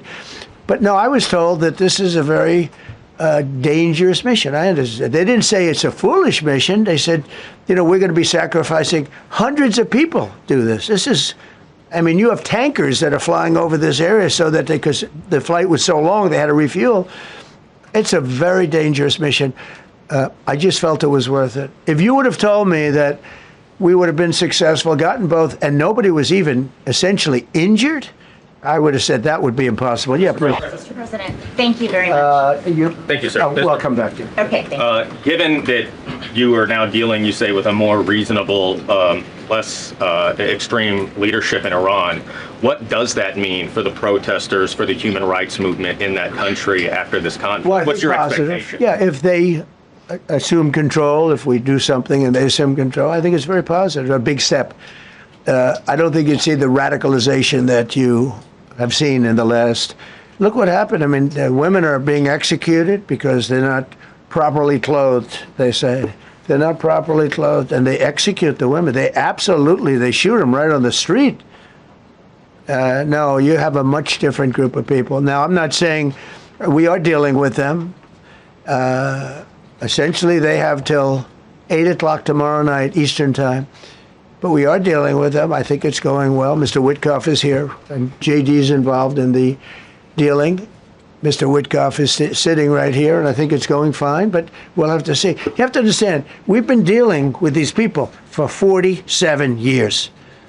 I'm standing here with a much more powerful Iran as of a month ago, not anymore. Right now, they are decapitated. But I'm standing here a month ago with a much more powerful Iran than it was at any point during 47 years. This should have been handled by 7 presidents, a lot of presidents. And those presidents are saying now, every one of them to their friends, we should have done this a long time ago. So it's not something I like doing. It's very dangerous, and we're getting them at the height of their strength. If I didn't terminate the Barack Hussein Obama Iran nuclear deal, they would have had don't forget, that was a path to a nuclear weapon. Remember this. He chose Iran over Israel, pure and simple. How Israel can vote for a Democrat is if you're Jewish in New York City or any place else in this country, and how you can vote for a Democrat is unbelievable, because he chose Iran, a very hostile Iran. Remember when he filled up a 757 with cash, billions of dollars of cash, and he sent it over to them. Then they gave them tens of billions of dollars. He chose Iran over Israel and really the Arab world, if you look, because, the other, Saudi Arabia, Qatar, UAE, you take a look. I can add Kuwait and I can add Bahrain, and you can add others. He chose such an unlikely candidate. Nobody could believe it. Frankly, if you're going to choose between Iraq and Iran, he should have befriended Iraq. He went in the exact opposite direction of all thinking, and he made a terrible mistake. But that was a road to a nuclear weapon. And when I terminated that, everyone said, oh, he terminated it. It was one of the best things we ever did, because he had a road to a nuclear weapon. And it was a very short-term deal. Countries don't do 10-year deals. Countries do hundreds of years. You don't do a 10-year deal. For a country, this isn't, you're a landlord and you're renting a store on a certain street, and you give somebody a 5-year or a 10-year lease. This is a country. It was a short-term deal. It was ready to expire. I terminated it before it expired. Took a lot of heat, and it was one of the best things I ever did, because he would have had a nuclear weapon. Then he would have had another nuclear weapon, had those beautiful B-2 bombers not gone in 8 months ago, and obliterated that site. And by the way, the word is obliteration. CNN said, well, maybe it wasn't complete. It was so complete that they still haven't been able to get it. It was obliteration. But if we didn't hit them, that was a courageous decision, too, because we had all those planes flying in at night with very little cover, unbelievable stealth planes, and they were able to do their job. If we didn't do that, Iran would have had a nuclear weapon at a high level, either one of those two instances. And if they did, in my opinion, I told this to Bibi Netanyahu yesterday, Israel would have been extinguished. Large portions of the Middle East would have been extinguished, whether it's Saudi Arabia, Qatar, UAE, or others. And you saw that with thousands of missiles raining down upon them. They didn't think they were going to be hit. They thought they'd be watching us fight. And all of a sudden, UAE got hit by 1,500 missiles. He would have taken them out also. And they were powerful. If I didn't come along and terminate the Obama deal, which was terrible, the Iran nuclear deal was a road to a nuclear weapon, a big one, unlimited, legally. I terminated it without even much thought. It was so easy. I terminated that, and then the B-2 bombers. And I did one other thing. I had killed Qasem Soleimani, who was an evil genius. And the reason I did it, I heard he was going to knock out 5 of our military bases. And had he lived, I believe we would be fighting perhaps a different Iran right now, because he's never been replaced, you know. And I did one other, but this one was not picked up. Osama bin Laden. If you read my book, I said you got to take him out 1 year before the World Trade Center came down. So I wish you'd read the book.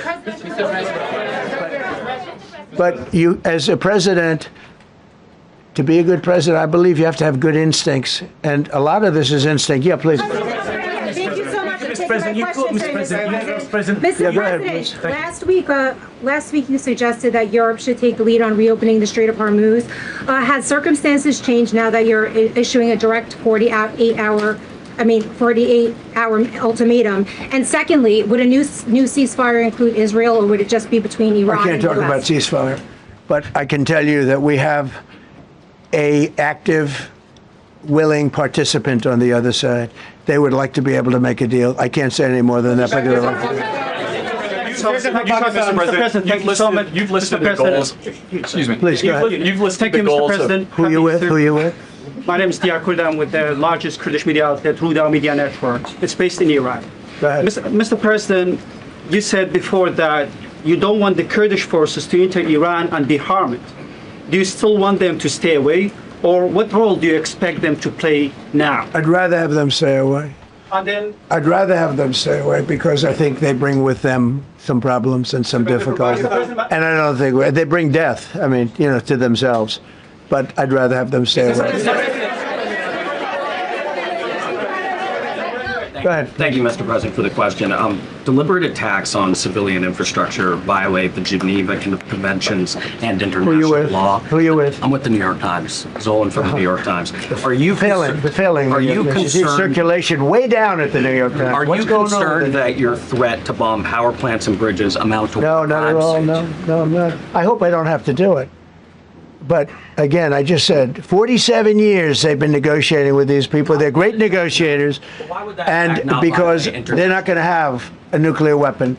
And if somebody that takes my place someday is weak and ineffective, which possibly that will happen because we had numerous presidents that were weak, ineffective, and afraid of Iran, we're never going to let Iran have a nuclear weapon. And if you think it's okay for people that are sick of mind, that are tough, smart, and sick, really sick, from a policy standpoint, from a standpoint, any which way you want to say, mentally, these are disturbed people. If you think I'm going to allow them, and powerful and rich, to have a nuclear weapon, you can tell your friends at the New York Times, not going to happen. Violating international law. Quiet. You no longer have credibility at the New York Times. because the New York Times said, oh, Trump won't win the election, and I won in a landslide. I won every swing state. New York Times said, oh, Trump won't win the election. New York Times has no credibility. The credibility they have is it used to be all the news that's fit to print. The old gray lady, it was great, but they're running on past fumes, and you can't keep doing that. You have to be able to give the correct news, and people like you, who I know, are fake. You're fake. Go ahead, please. Your messaging on the war has moved from the war is coming to an end to war going to be bombing Iran to the Stone Ages. Right. And we've heard a range of those kind of messages. So which is it? Are you winding this down or are you escalating I can't tell you. I don't know. I can't tell you. It depends what they do. This is a critical period. They have a period of, well, till tomorrow at 8 o'clock. I gave them an extension. They asked for an extension of 7 days, right? I said, Steve, give them 10 days. 10 days is up actually today, so I gave them 11, I guess, indirectly. I thought it was inappropriate the day after Easter. I want to be a nice person. They have till tomorrow. Now, we'll see what happens. I can tell you they're negotiating, we think, in good faith. We're going to find out. We're getting the help of some incredible countries that want this to be ended because it affects them also. A lot of people are affected by this, but we're giving them till tomorrow, 8 o'clock Eastern time, and after that, they're going to have no bridges, they're going to have no power plants. Stone Ages, yeah, Stone Ages. CNN fake news. Are you willing to make a deal that does not include reopening the Strait of Hormuz, or is that now a top priority? I would say it's a very big priority because, see, that's one thing that's a little different than other things. We can bomb the hell out of them. We can knock them out for a loop. But to close the strait, all you need is one terrorist that somehow has a truck loaded with, because you can carry them in trucks, large trucks, a water mine, drop them in the water, and now you tell people that own ships that cost $1 billion to don't worry about the mine. You can do that even just by saying we put mines in the water. So it's not like the rest. We can knock out their military. We already have. We've knocked out their Navy. We've knocked out their Air Force completely. We've knocked out 158 ships in 3 days. We've knocked out even their mine droppers. They don't have any mine droppers anymore, but they put them on other boats, and they could drop them. I'm not even sure they have any mines there, by the way. I'm not sure. I'm personally, they say there might be 8. I don't know. I think there might be none because they're very good bullshit artists. That's why for 47 years they've been bullshitting other presidents, and they haven't done the job. And people are living in hell. You live in that country, they're living in hell. No, I think that 47 years of this stuff is long enough. They're at the weakest point they've ever been. They have no Navy, they have no Air Force, they have no anti-aircraft weaponry, they have no radar, they have no communication. In fact, the biggest problem we have in our negotiation is that they can't communicate. I said to Steve, what are they saying? Sir, they can't communicate. They have no method of communication. So we're communicating like they used to communicate 2,000 years ago with children, bringing a note back and forth. They have no communication. But all I want to see is I want to have a safe world, and you're not going to have a safe world. Israel will be gone. The Middle East will be gone. And then they're coming for Europe. And I have to tell you, I'm very disappointed in NATO. Very. I think that NATO... I think it's a mark on NATO that will never disappear in my mind. You know, they're coming to see me on Wednesday. They're going to say, oh, we'll do this, we'll do that. Now they all of a sudden want to send things, you know. But they said it loud and clear at the beginning when I spoke to UK of all. I would have said they would have been the first because they're the oldest. And I say, yeah, I'd love to have a little help. He said, no, sir, we'd rather wait till you win. I said, I don't need help after we win. They have 2 old broken aircraft carriers, barely work. I said, I guess we can use them. Who the hell knows? I called the general. He didn't even want them. He said, we don't really need them. We got the SS Abraham Lincoln, sir. We don't need them. You know, we have, in terms of technology, we had one day 101 missiles going at 2,700 miles an hour, aimed at the Abraham Lincoln. 101 missiles. Out of 101 missiles, 101 missiles were shot down. Unbelievable technology. 10 years ago, 5 years ago, I don't know if that would have been possible, but 10 years ago, that wouldn't have been possible. 101 missiles heading to a ship that's not that far off the coast. And out of the 101 missiles, we shot down all 101. We have weaponry.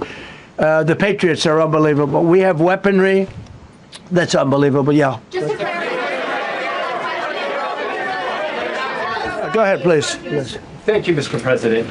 You said earlier today during the egg roll that you would like to take Iran's oil, but Americans want U.S. forces home. Correct. What's that trade-off? If I had my choice, time? yeah, because I'm a businessman first. With Venezuela, as you know, the war was over in about 45 minutes. And we have great people running Venezuela, very good people. I mean, the relationship is good. And we are a partner with Venezuela. And we've taken hundreds of millions of barrels, hundreds of millions. Over 100 million barrels already is in Houston, refined and out. And paid for that war many, many times over, many times over. You know, the old days, to the victim. Okay, you know that. To the winner belong the spoils, go the spoils. And I've said, why don't we use it? To the victor, go the spoils. And we don't have that. We haven't had that in this country probably in 100 years, because even the Second World War, you look at the Second World War, we didn't have it with the Second World War. We helped rebuild all those countries. We rebuilt Germany. How about Germany telling us that, well, it's not their war. We had nothing to do with it. They wanted me to go and tell them everything I was doing. We didn't know anything about it. Well, if I would have told them, they would have leaked it, and we wouldn't have been nearly as successful, possibly, right? But to the victor belong the spoils. So we haven't heard that in, I think, maybe hundreds of years. Now with Venezuela, and we, just so you understand, the people of Venezuela, they say if I ran for president of Venezuela, I'm polling higher than anybody has ever polled in Venezuela. So after I'm finished with this, I can go to Venezuela. I will quickly learn Spanish. It won't take too long. I'm good at language. And I will go to Venezuela. I'm going to run for president. But we're very happy with the president-elect that we have right now. The people that are running it. If you remember Bush with Iraq, they fired the generals, they fired the police, they fired the people that worked in their equivalent of the White House. They fired everybody. And you know what they had? They had a mess. And you know what happened? ISIS formed. Those generals and those soldiers got together, the police got together, they all got together, they formed ISIS. Not going to happen with us. So Venezuela has been an incredible situation. We went in, we were very successful, military power like nobody's ever seen. The general, Venezuelan general said, I was on that site. I said, I've never seen ferocity like that. I've been doing this for 40 years. He said, I've never seen it. They hit us from 17 different, they were all set. They saw that big, beautiful aircraft carrier, the Ford in that case, and planes were pouring off it at 1 o'clock in the morning. So typically when you see that late at night, you know, you could be in trouble, right? And we were all ready.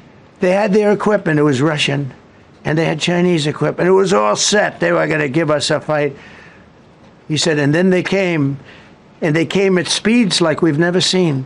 And they came at 17 different angles. The general and his people, that was a lot of angles.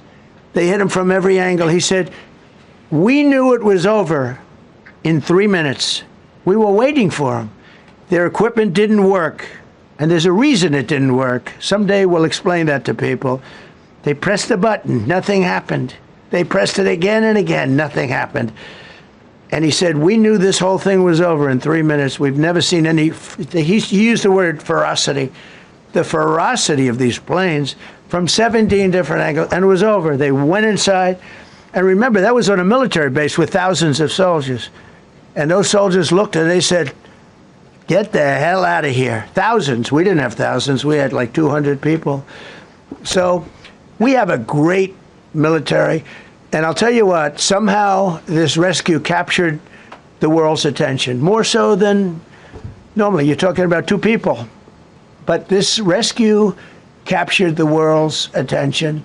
But we did it in Venezuela. That was amazing. And now we have a very bad man in prison and going to trial. I mean, he released, aside from the drugs, which he was terrible, Maduro released hundreds of thousands of people from jails into our country. Drug dealers, murderers, the worst people in the world were released into our country because we had a stupid president who probably didn't know, and we had a border czar who never went to the border and never once called our great Border Patrol agents, right? Not once, Kamala. She never called the Border Patrol. She never said, how we doing? I used to call the Border Patrol guys every day. You can ask them, Paul, ask any one of them. Brandon, ask them all the time. How are we doing? How are we doing? And we now, I'm proud to say, have a totally sealed border. 9 months, nobody is coming through our border. And nobody even tries because they know they're not going to get through. So we don't have caravans anymore. So maybe 1 or 2 more and we'll be done. Mr. President, are you allowed to, or are you willing to end this conflict with Iran charging tolls for passage through the strait? Us charging tolls? Iran. What about us charging tolls? Is that something you're considering? I'd rather do that than let them have them run. Why shouldn't we? We're the winner. We won, okay? They are militarily defeated. The only thing they have is the psychology of, oh, we're going to drop a couple of mines in the water, all right? No, we have a concept where we'll charge tolls, okay? I thought you meant us. Your question would have been more accurate if you said us. So just to clarify, in order for Iran to successfully meet your deadline tomorrow, do they have to make a deal, open the strait, or both? We have to have a deal that's acceptable to me. And part of that deal is going to be, we want free traffic of oil and everything else. Mr. President, thank you very much. You've said glory be to God in this conflict. Do you believe that God supports the United States' actions in this I do, because God is good, because God is good, and God wants to see people taken care of. God doesn't like what's happening. I don't like what's happening. Everyone says I enjoy it. I don't enjoy this. I don't enjoy it. These 2 guys don't enjoy it. You know, people say, "Oh boy, they're so tough." I don't like seeing people killed. I've ended 8 wars. Nobody's ever done it. The person who won the Nobel Prize came to me and said, "You deserve the Nobel Prize." She announced that. When they announced, they said, "Goes to Maria. She's a great person, really a good person." She said, No. This is ridiculous. They gave me the Nobel Prize. President Trump ended 8 wars. I could go over every one of them, including India and Pakistan, where the Prime Minister of Pakistan said, President Trump saved from 30 to 50 million lives. That makes me much happier than what we're doing right now. That makes me much happier. We have 1 more to end, by the way.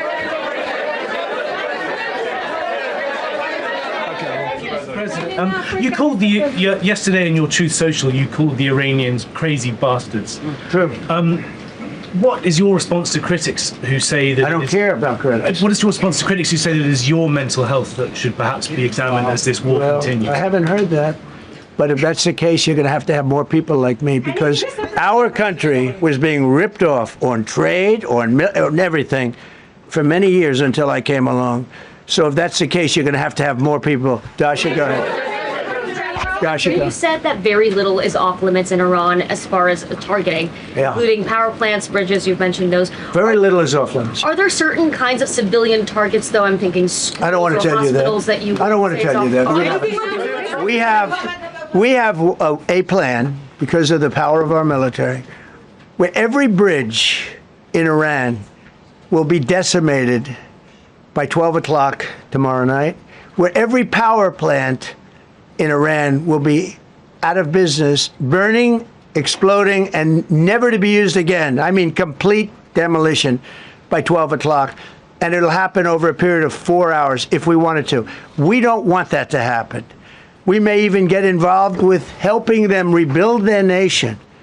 And you know what? If that's the case, the last thing we want to do is start with power plants, which are among the most expensive thing, and bridges. You saw the bridge. The bridge went. We were very close to a deal. And then I got a call from Mr. Witkoff, Mr. Kushner, and JD saying, I think they're breaking the deal. I said, tell them that's okay, don't worry about it.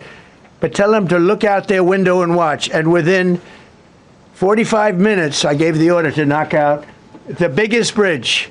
I gave the order, knock out the biggest bridge in, I believe, the Middle East, but the biggest bridge in Iran. And within 10 minutes after I gave that order, that bridge was over. So do I want to do that? No. Do I want to destroy their infrastructure? No. It will take them 100 years to rebuild.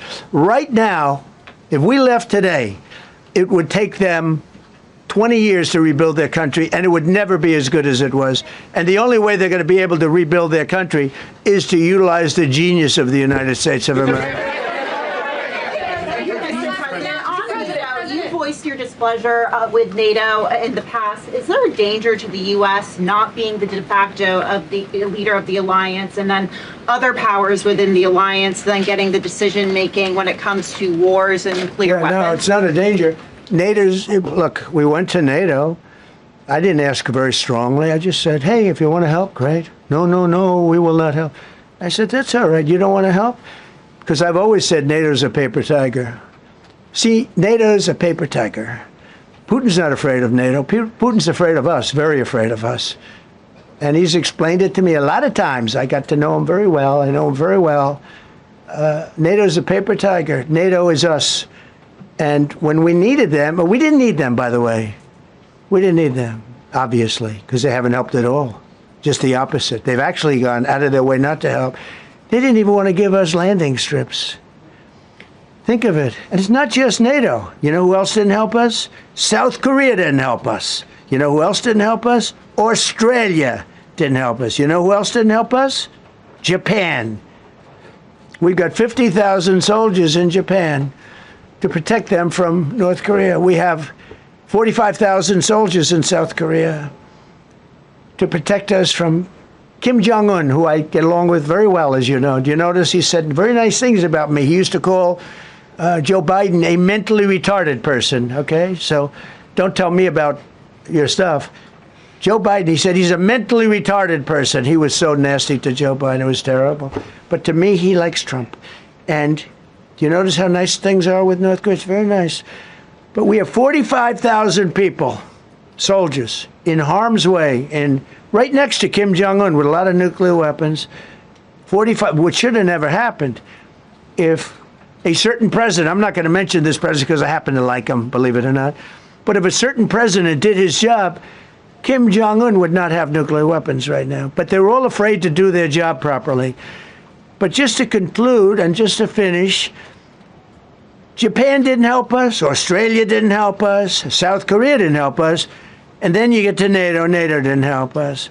There were some countries that did. Now, countries that have been good, now you could also say they're got to be a little bit more involved because they're in the territory, but Saudi Arabia has been excellent, Qatar has been excellent, UAE has been excellent, Bahrain, Kuwait. I mean, Kuwait did shoot down 3 of our planes. The only planes, really, that we lost with friendly fire, they call it. I call it unfriendly fire. They unfortunately didn't know how to use our great Patriots. The pilot said, what kind of a missile's coming at us? Patriot. Boom, they got out. Because they know a Patriot never misses. So they had beautiful Patriots. There were planes heading in their direction. Unfortunately, they decided to shoot those planes. They were our planes. So, no, NATO is a paper tiger. Now, he's coming to see me on Wednesday, as you know. He's a wonderful guy. Secretary General is great. And Mark Rutte, he's a great person, but he's got... And you know, it all began with, if you want to know the truth, Greenland. We want Greenland. They don't want to give it to us. And I said, bye-bye. Okay, thank you very much, everybody. Thank you.